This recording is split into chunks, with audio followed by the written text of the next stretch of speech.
I guess we'll let it may be a small crowd today. We'll give folks a couple more minutes to jump in, but yeah, I went today to get tested in the union. So I went in and spit in a vial. But I don't know. I had other faculty and friends who have gone in and done it before, so they gave me tips. Like the first time I did it at home, felt dumb because I was just sitting there trying to spit into a tube with they needed like 7-8 gallons of spit, which was gross. But So do you think every time we go to the union now, we're gonna start salivating? Or is it it could give be. G all the time? That's a fair hypothesis, right? I don't uh maybe not on one trial, but enough times, right? Yeah. Right? Or it could be the panda, right? That's it's Oh, it's a confounding factor, right? oh yeah. Uh, all right. Well, uh, other people will probably jump in as we continue on, but I guess we can get started. Questions about any of the material that we've covered up to this point, things that people have questions on.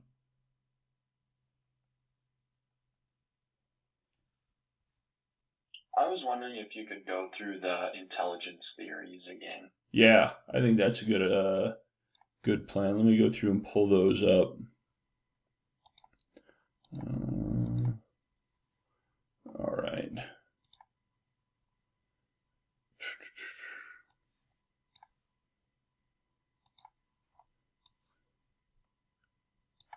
All right.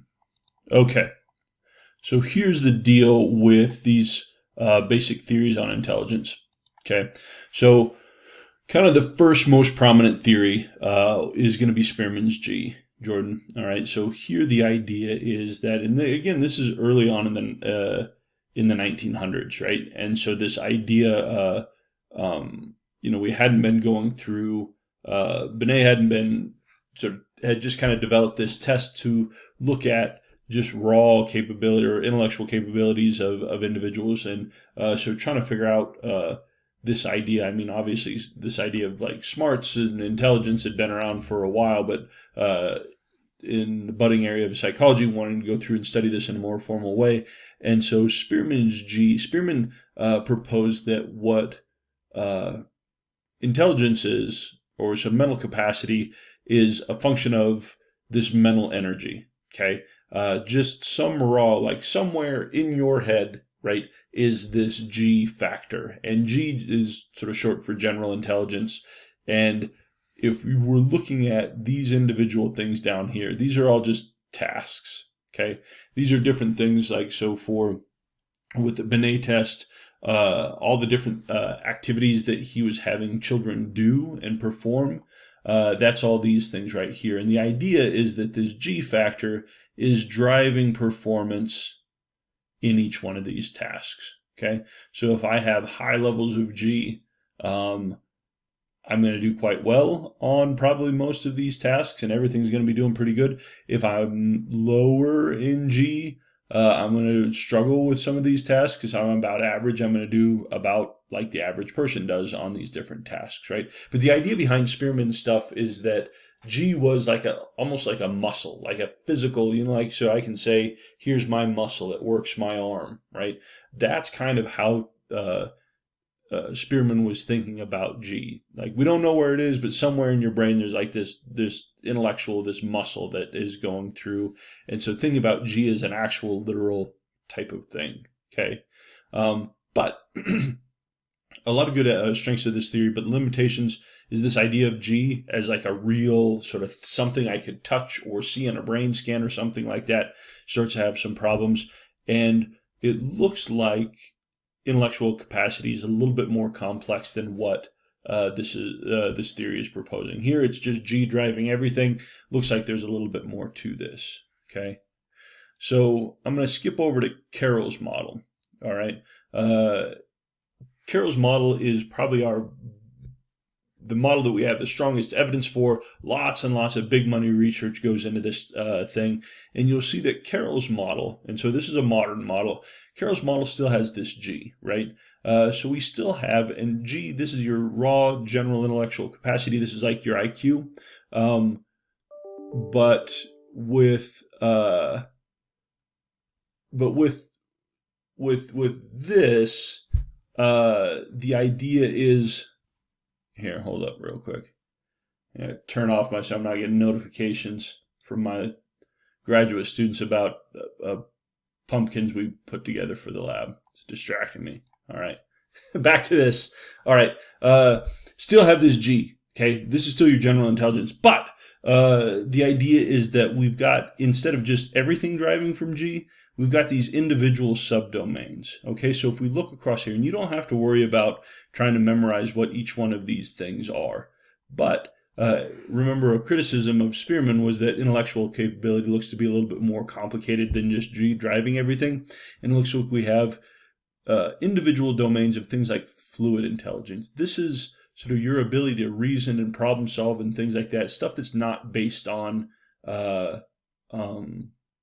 learning, right? So let's say, Madison, let's say you grew up in a really impoverished area and really didn't have access to good schools, and just sort of let's say you're up in the mountains somewhere and just don't have consistent access to education, right? Something like crystallized intelligence. This is going to be sort of facts, figures, general knowledge, and stuff like that. You might score lower on this just because you haven't had access to education, but you could score very high on fluid intelligence just based on your capacity, right? You've got a big old brain engine. You just haven't had an opportunity to use it in the way that would be assessed with this test, right? So we've got fluid intelligence is different than crystallized intelligence. General memory and learning, this is you're able to retrieve things. If I tell you a list of words, you're able to go through and repeat stories and tell me stuff. Broad visual perception, this is your ability to identify shapes and sort of differences and detect patterns. Broad auditory perception, same thing. Retrieval ability, this is pulling out sort of memory retrieval. Cognitive speediness, this is you're able to go through and sort of look at a big sheet of symbols, and I say, okay, Keely, I want you to cross out any symbol that looks like this, and so I'm going to time you. You go through and are able to do this very quickly, right? Processing speed, the ability which you're able to process information. And so what Carroll's model is saying is that we have distinct kind of subdomains components that make up G. So it's not all just G as one big unitary thing. And we still see that if you're high on fluid intelligence, you tend to be high on crystallized intelligence. Your processing speed tends to be higher. All these things tend to rise and fall. But sometimes we do see differences. We see discrepancies. This is what we do. So again, like my wife is a school psychologist, does a lot of testing and sort of this type of thing. And so if I'm doing testing and I see discrepancies between sort of one domain and another, we see these types of discrepancies could indicate a certain type of learning difficulties or learning disabilities and things. But in general, what we see is because G, your general intellectual ability, still is feeding into all of these things, right? We see them tend to rise and fall. These all tend to be highly correlated. And then down here, these are just the actual observed tasks. These are the actual things that we're having you go through and do to determine or to assess these different domains. Okay. Jordan, does this help kind of tease apart, give you a sense for what these different areas are doing? Yeah, for sure. Okay, cool. So these are kind of our evidence-based. This is our evidence-based model. But the other model that we talked about here was multiple intelligence models. And putting these in just because they're prominent, they always pop up in psych textbooks, and you'll hear people talking about them sometimes. You think about multiple intelligence models as a reaction to Spearman's G. Okay, so this idea that we have kind of this this sort of overall intellectual capacity, kind of this engine that drives everything. Gardner and people who have developed models similar to this to say, wait a minute, different people are good at different things, right? Like I might not have grown up with the best education, but I've got street smarts, right? Or I've got sort of this thing or that thing or, some other capability. And so the idea is with the multiple intelligence models, it's not just G driving everything. What we've got are different autonomous or independent intellectual intelligence competencies. Okay, and so in Gardner's model, there's 8 of these, and Gardner proposed, again, naturalists. This is for people who are sort of woodsmen or woodswomen, or people who are able to go out in nature and see patterns and sort of kind of be comfortable and work in nature. Mathematical, this is obviously mathematical capabilities, linguistic, sort of verbal stuff, interpersonal, my ability to go through and sort of interact with people, intrapersonal. This is going to be being able to read my own emotions and know sort of my own motivations for things.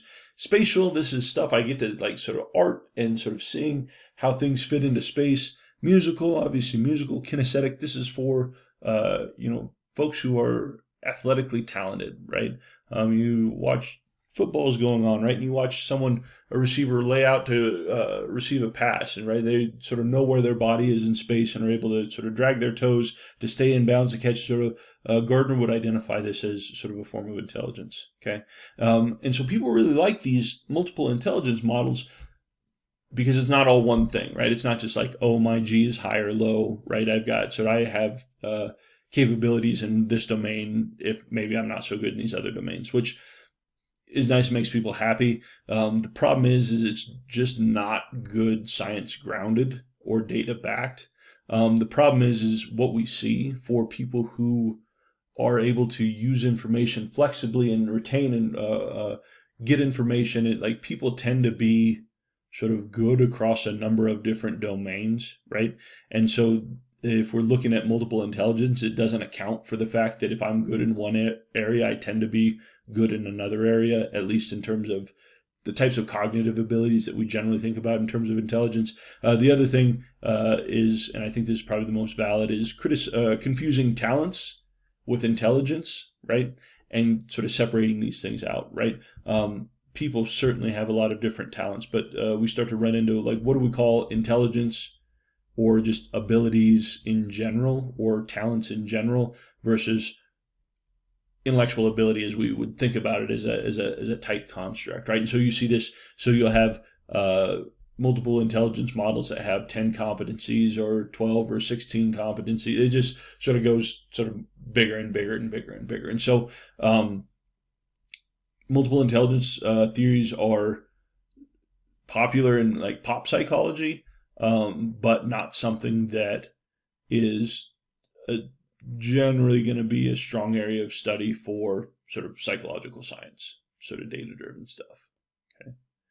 Okay. Jordan, does this help kind of give you a sense for clarify some of these? Yeah, it does. Okay, cool. Anybody else have questions about these different theories of intelligence, strengths and weaknesses, stuff like that?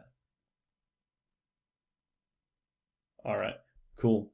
What other questions do people have?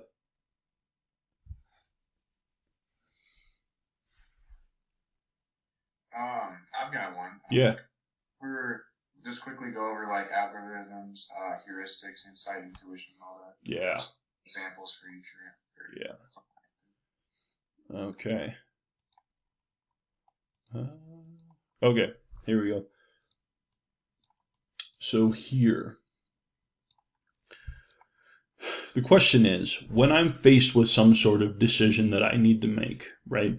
How do we go through and process this? And again, if I'm a cognitive psychologist, just for us sort of walking around, we would say, oh, I just make a decision. I don't know, you just do it, right?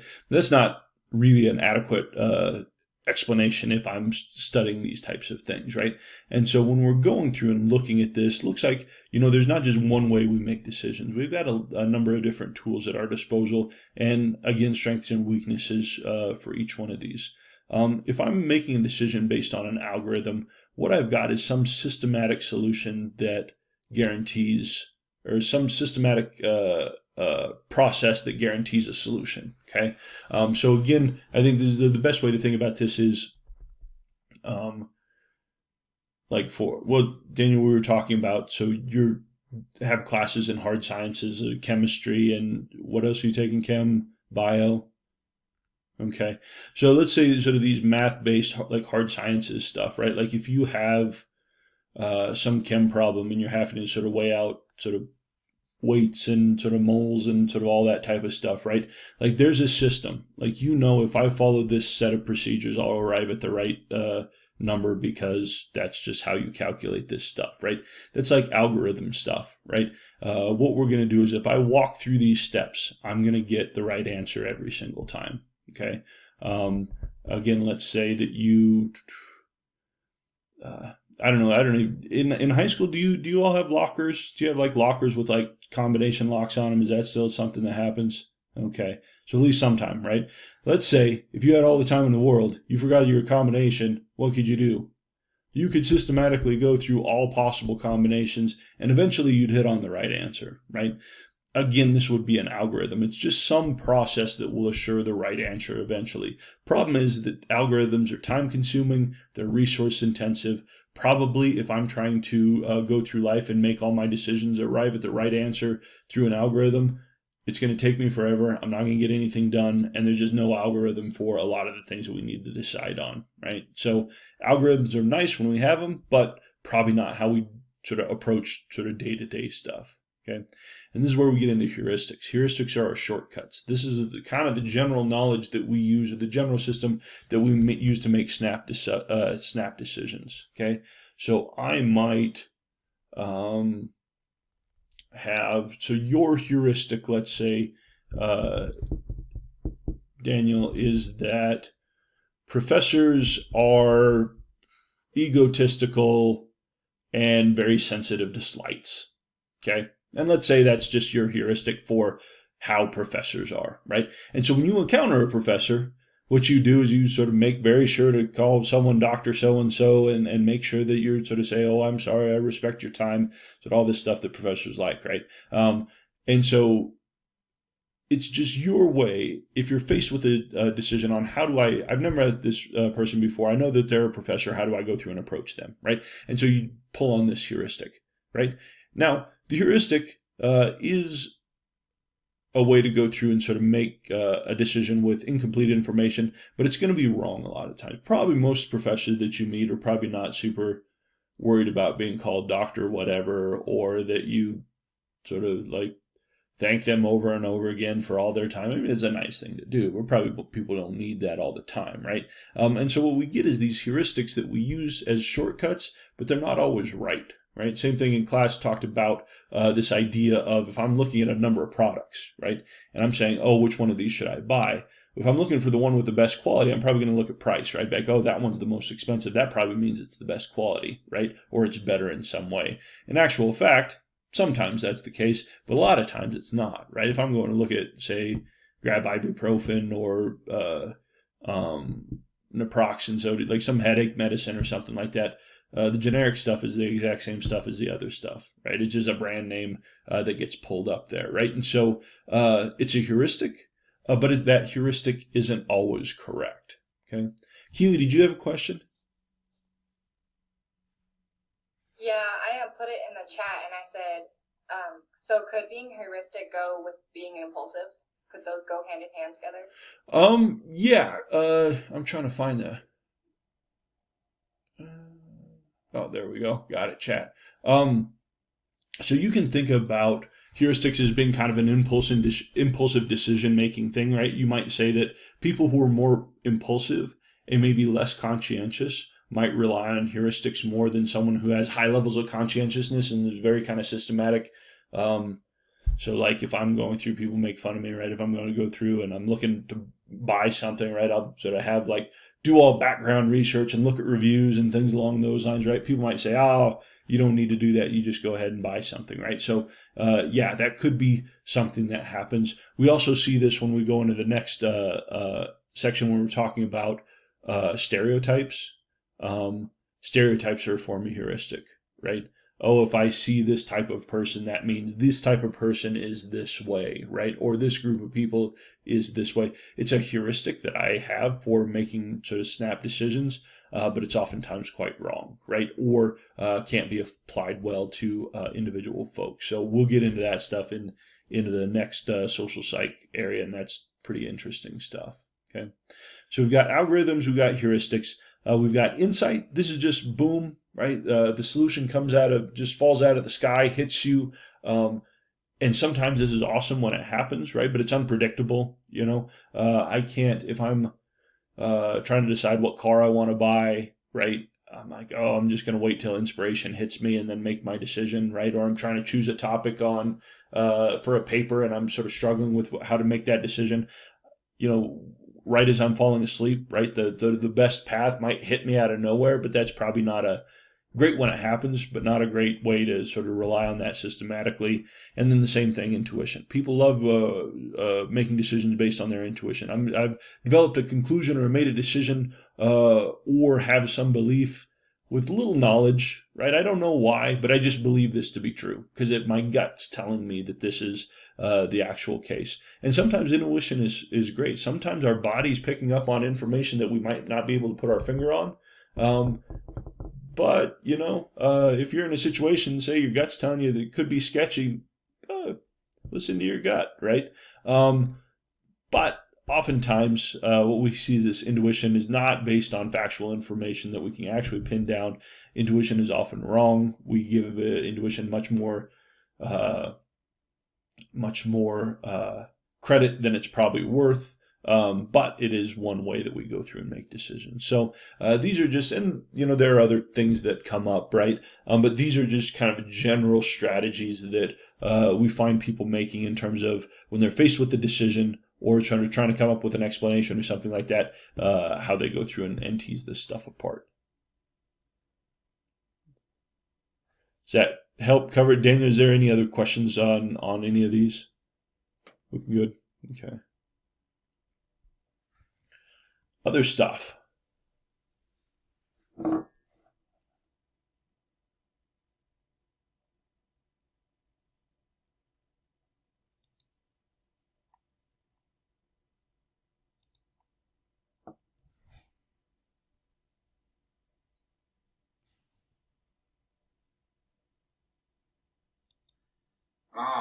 Could we go over genetic and environmental influences on intelligence? Just Yeah. like the gist of both of them. Yeah. So,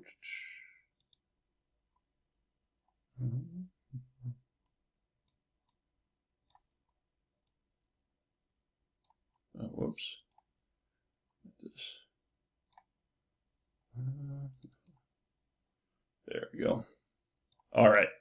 So, the take-home message here is that intelligence is strongly influenced by genetics. Okay, and again, when we're talking about heritability of any type of trait, we're saying to what extent, if I look out in the world and I see that different people have different characteristics, right? Whether it's height, build, eye color, personality, intelligence, all of these things, to what extent are the differences that we see across people, can we attribute those to genetics? And that's what we're talking about in terms of heritability. And so if we're talking about intelligence, strong genetic component to intelligence, somewhere between 50 to 80% of the differences that we see across people is due to sort of family contributions. Okay. And again, I think I don't know, I always think this is really cool. Yeah, if we have identical twins raised together, and I measure the IQ, the intelligence, the achievement of those two twins, the correlation between those two twins is about the same strength as if I take one person and just give them a test on two different occasions, right? Huge correlation there, right? Really some impressive stuff, right? And we see that for individuals who are adopted, right? By the time adopted individuals reach adulthood, the correlation between their intellectual capabilities and those of their adoptive parents basically approaches zero. It's basically nothing, right? And so again, sort of speaking to the strong genetic component of sort of what we see in terms of intellectual ability, okay? And so we see some biological correlates, some differences in the physiology of the brain that look to be kind of related to intellectual capacity. We don't know exactly why, but there's enough evidence to say there's probably some connection there.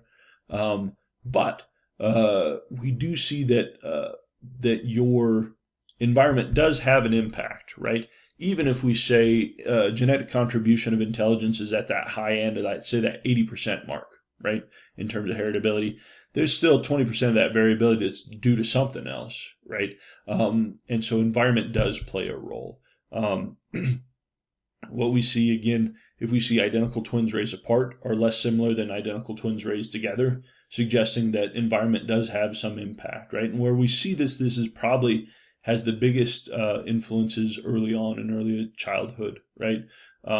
And this is why when you see people in education and who are looking at policy talking about the importance of early education and sort of getting kids into sort of preschools and things along those lines and sort of intervening early if you see a child who's struggling, the earlier you can get in there and provide remediation, the better, just because this ends up being such a big issue. And in communities where children may not have access to education, books, enriching opportunities, or are subject to just raw abuse and neglect and things along those lines, we see big lags in sort of just basic ability to do stuff. Now, that doesn't mean that everybody who struggles has been sort of neglected and abused, but for individuals who are systematically neglected and abused, we see deficits in sort of basic things that should benchmarks or milestones that they should be making. Okay, but the thing is what we see is that there's a ceiling effect, right? And so again, my wife will, and she teaches an intellectual disabilities course and talks about if you think about sort of IQ or your intellectual capacity is kind of motor in your car, right? Some cars have bigger motors, other cars have smaller motors. For the most stuff, when driving down the highway day to day, it gets it done no matter what, right? But some things are going to be easier for some people and some things are going to be more difficult for other people. But sort of once we start to get on the high end of stuff, right, we start to hit a ceiling effect. So again, there's a huge industry about products that we can sell to anxious parents to try and make sure that your kid is the best of the best, or that they're a genius, or that they're going to learn French at or sort of 7 different languages. Well, language is a different thing. Expose your kids to language, that's fine. But your kid's probably not going to learn calculus at age 5 because they're just not, that's not something they can do, right? And so things like sort of baby Einstein and stuff like that, they're good products. They're fine in terms of going through and giving kids enriching experience and exposing them to things, but they're probably not any better than just reading your kid. Right, that's a huge thing, right? If there are books in the home and just sort of being around and giving kids attention and helping sort of answering questions. And remember when we were talking about developmental stuff, right? Kids get to an age where it's why, how come, why. That can get really irritating, but it's good to answer those questions, kind of entertain those, because you're giving that kid its information and sponge and exposure to stuff, right? If you're a caring, responsible, stable parent, and you're just giving your kids opportunities, they're going to school, things along those lines, it's probably going to be good enough. And it's a big thing, right? Because right now we got kids who aren't in school, right? And people are saying, oh, my kid is in first grade and they need to be in school in order so that they can be a doctor or lawyer, or sort of president of France or whatever. Probably those kids that probably come from homes where sort of education is valued, the kids are going to be fine, right? Probably the kids who are probably at the greatest risk from not being in are those who are from more impoverished communities and who don't have a lot of access to stuff. So that's probably the bigger concern. So recognizing that environmental influences are good, but I can't create a genius baby based on their environment. A lot of that's what they're going to be coming into at the front end. So that kind of covers just general environment and bio stuff. Does that kind of cover stuff for you, Daniel? Okay. Other questions?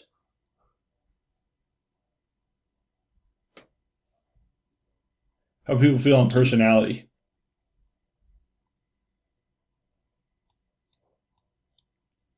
If we're feeling good about their personality, you're confident in your personality. Everybody here seems to have winning personalities, which I appreciate.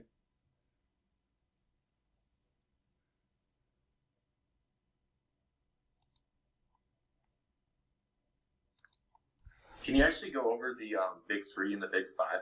Yeah, Taylor, absolutely. All right. Okay. So big three. Okay. The idea behind our trait or our trait models of personality is that essentially personality is made of some fundamental set of components, right? But the question is, what are those fundamental components? Big three says your fundamental components are going to be extroversion, neuroticism, and psychoticism. Okay, arguing that the whole range and so the whole dynamic personality, all the different things that we see, is going to be a function of these three core components. Okay, and the strength of Eysenck's model is that Eysenck went through and tried to tie these characteristics to biological functioning. Okay. And this is a strength of the model, even though there's not strong evidence that this actually how it plays out. But at least Eysenck was asking the right questions, right? The idea was that extroversion is based on your baseline level of cortical arousal, okay? And there's a little bit counterintuitive because the idea is that, if anybody can remember, so if I have just at rest, if I'm just hanging out by myself, and I have high levels of cortical arousal, would Eysenck predict that I have high levels of extroversion or low levels of extroversion? Does anybody remember? Low levels, right? Low levels, exactly, right? The idea is if right here, so if this is the needle, right? Here's my gauge, right? Right here is where I have optimal levels. If my cortical activations or my brain activation is right here, then I'm sitting at optimal level. I function quite well here, okay? But let's say I'm too high, right? I'm sort of up here, right? I've got high levels of cortical activation. Do I want to go out and get stimulated and sort of seek adventure and sort of be around people? No, because that's going to stimulate me even more and that's going to make me all worked up, right? So what I want is I want to get sort of be away from people to kind of bring that arousal level down, okay? But Eysenck said that individuals who are high in extroversion hypothesized that these are individuals who have low levels of baseline cortical stimulation, right? These are folks who need to go out and get stimulation from my environment to go through and sort of get sort of the stuff that I need, right? And so, again, tying extroversion to this underlying central nervous system, sort of this sort of brain activation, okay, or neural activation. Neuroticism, Eysenck tied neuroticism to punishment systems in the brain. We know that some people are far more sensitive to punishment than others, right? If I were to pull you into the lab and set you up and sort of hook you up to electrodes that were going to shock you, right? And if you made a wrong decision, you got shocked. And if you made a right decision, you didn't get shocked. Some people would probably learn that much more quickly than other people, just based on sort of baseline levels of aversion to punishment. And think about this. If you have, and again, maybe yourself or brothers or sisters or friends or something like that, let's say that you sort of get in trouble, right?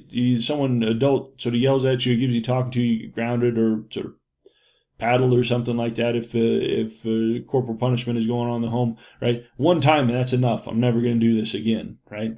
I would suggest that individual would be that sensitivity to punishment quite high for that individual. But other people, like I get in trouble, and I get in trouble, and I get in trouble, and I keep doing it again and again and again and again. That person, low sensitivity to punishment. And so when we go through and take a look, there's actual neural pathways that sort of look like they're active in and sort of contributing to the sensitivity to punishment. This is what Eysenck tied into neuroticism, right? This idea that sort of my baseline tolerance for negative affectivity and anxiety, sort of based on these punishment systems within our brain. Okay, and then psychoticism. This is kind of the trait that's controversial within the big three. So this sort of hostile, impulsive, self-centered type of trait. People today will say this is probably better associated or called sociopathy or psychopathy. and probably not a fundamental trait of personality. But the idea that psychoticism, as Eysenck thought of it, as being determined through kind of these fight or flight systems and things. Okay, and so Big Three has extroversion, neuroticism, psychoticism. Again, Eysenck tying these to, or proposing these to be tied to biological systems. Not a lot of evidence for that, but sort of one of the major criticism, in addition to people not liking psychoticism as a dimension, is that three traits are not enough to account for the wide variability we see in personality. Okay, and this is where we get into the Big Five. Big Five is probably the biggest and sort of most well sort of researched of these trait models. Again, Big Five, keeping extroversion and neuroticism, but also including openness to experience, right? Sort of my willingness to engage in sort of things that may be unfamiliar or try new things, on a dimension from being very, very open to being more conservative, have more limited set of interests, right? Conscientiousness, this is the extent to which people are careful and thoughtful and dependable, versus kind of more laid back and kind of laissez-faire and sort of kind of go with the flow and sort of whatever, maybe a little bit less reliable. Agreeableness, the extent of which people are able to tolerate sort of conflict and discord, right? If I'm high in agreeableness, I don't like the thought of other people being upset with me. I don't like the thought of other people being upset with other people. I like it when everything is kind of going well and fitting together well. People low in agreeableness are open or fine with conflict and disagreement. It doesn't bother them as much as people high in agreeableness. And so the Big Five saying not three fundamental dispositions, but these five fundamental dispositions are sort of the thing that sort of makes up personality. Okay, and what you'll see is lots of different mnemonics for remembering. So the Big Five, ocean is probably the most common. You'll see this, right? Ocean, openness, conscientiousness, extroversion, agreeableness, neuroticism. But you can have fun with that. Make up your own. Yeah, whatever you can come up with. If you're bored and want to come up with mnemonics for psychology, you do that. The book had it as canoe. Canoe? I like ocean. Oceans are better than canoes, but whatever. If you like canoe, you can go with canoe. I don't care either way. I like, what do we got? Old clowns never eat apples. How about that?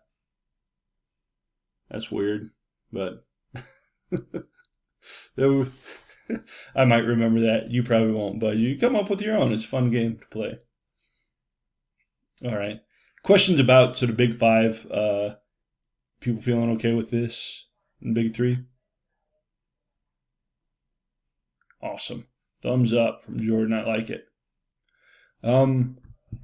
Other questions or other sort of areas where people are having some could help with some clarification.